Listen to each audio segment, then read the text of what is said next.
முற்றாயுதம் என்றால் என்ன என்று பார்க்கணும். முற்றாயுதம் அப்படிங்கிறது என்னன்னு பார்க்கறதுக்கு முன்னாடி ஆயுத எழுத்து என்பது உங்களுக்கு நல்லா தெரியும். 3 புள்ளிகளை கொண்டது ஆயுத எழுத்து. அதற்கு முதல்ல இருக்கக்கூடிய எழுத்து ஒரு குறிலாக இருக்கணும். இறுதியில் இருக்கக்கூடிய எழுத்து கசடதபர வல்லினத்தின் மேல் ஏறி வரக்கூடிய உகரமாக இருக்கணும். அப்படி இருந்தால் அந்த ஆயுத எழுத்து தனது அறமாத்திரை அளவிலிருந்து குறைந்து ஒலிக்காது. அப்போ ஒரு ஆயுத எழுத்து தனக்குரிய ஓசை அளவிலிருந்து குறையாமல் இருந்தால் அதுக்கு தான் முற்றாயுதம் அப்படின்னு பேர். இப்போது அவ் கூட்டல் கடிய அப்படின்னு வச்சிங்களேன், அவ்கடிய அப்படின்னு சேராது. அது எப்படின்னா அகடிய அப்படின்னு சேரும். அது அகடிய அப்படின்னு சேரும்.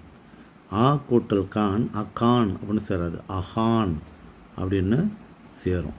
இதை போல் புணர்ச்சி விதியிலையும் ஆயுத எழுத்து உருவாகும் அப்படிங்கிறது தெரிஞ்சுக்கணும். ஏன்னா அவ் கூட்டல் கடிய அகடியன்னு தான் சேர்க்கணும்.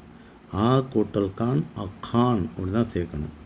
அப்போது முற்றாயுதம் என்பது என்னன்னா ஓசையில் குறையாத ஆயுத எழுத்துக்கு முற்றாயுதம் அப்படின்னு பேர்.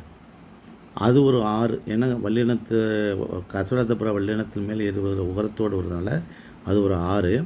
புணர்ச்சி விதியில் ஒரு 1. அது மட்டும் இல்லாமல் விரித்தல் விகாரத்தினால வரக்கூடிய ஒரு ஆயுதம்.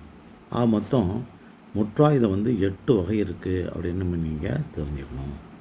எனவே இதை போன்ற இலக்கணங்களை, மிக நுட்பமான இலக்கணங்களை நீங்கள் தெரிந்து கொண்டால்தான் எந்த ஒரு தேர்வையும் வெற்றி பெற முடியும் என்பதை நீங்கள் தெரிந்து கொள்ள வேண்டும். நன்றி, வணக்கம்.